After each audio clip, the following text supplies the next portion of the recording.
Good morning everyone. তোমরা সবাই কেমন আছো? আশা করি খুব ভালো আছো। আমি তো খুব ভালো আছি। তোমরা দেখছো শুভনীতাস লাইফস্টাইল। আজ হচ্ছে ফলহারিণী অমাবস্যা। আজ আর তার জন্য আমি যাব বাড়ির পাশেই একটা মন্দিরে পুজো দিতে।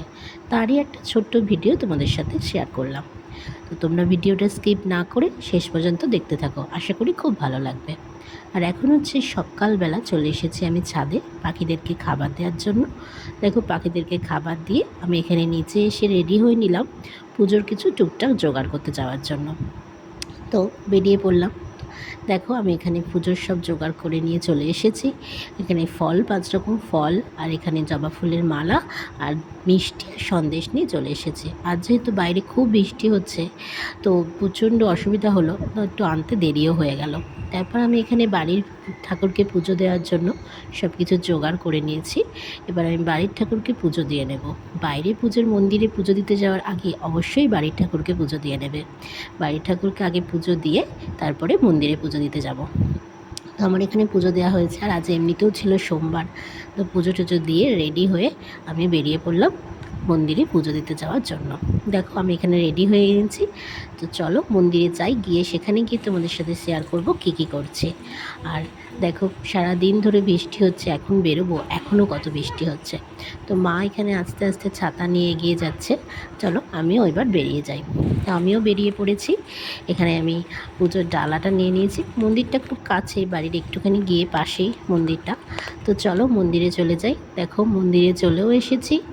আর আজকে যেহেতু অমাবস্যা, মন্দিরে প্রচুর ভিড় হয়েছে।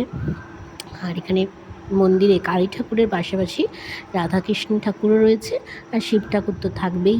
তো সবই রয়েছে, প্রচুর ভিড় হয়েছিল। তো আমরা এবার আস্তে আস্তে গিয়ে পুজো দিয়ে দেবো।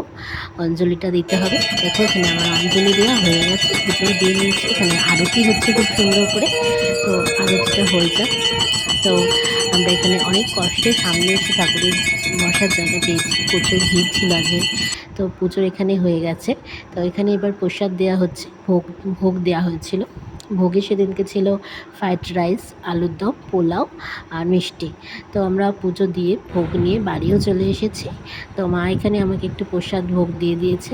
আনতে বৃষ্টিতে একটু ভোগ আনতে খুব কষ্টই হয়েছে।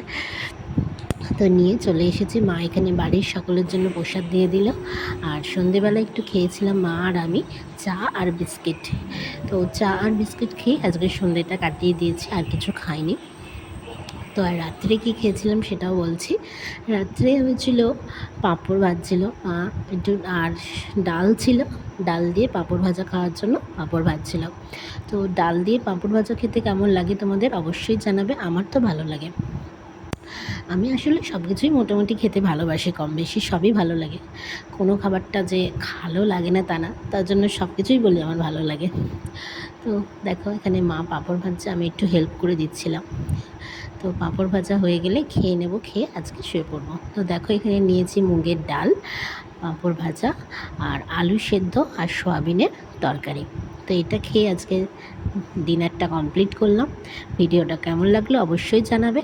আর ভালো থেকো তোমরা সবাই। টাটা।